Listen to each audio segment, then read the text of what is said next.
The Digital Evaluation Board is for students who want to learn through hands-on experimentation.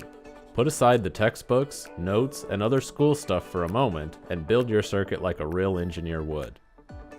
The DEB consists of a breadboard, input LEDs, output LEDs, and 4 buttons.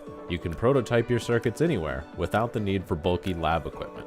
If the power and ground are shorted together, not to worry, an attention light goes on to alert you until the short is removed. When you're done working, simply place the DEB back in the box. The static protective foam allows you to store it without a bag. Did you get the homework problem right? Now you can answer that for yourself. Build the circuit and see if it works. Do even more cool projects outside of the classroom. Perhaps this is one of the tools helpful on your journey to become a true engineer, tackling big problems. So give the endless paperwork, textbooks, and classrooms a break, and start tinkering today.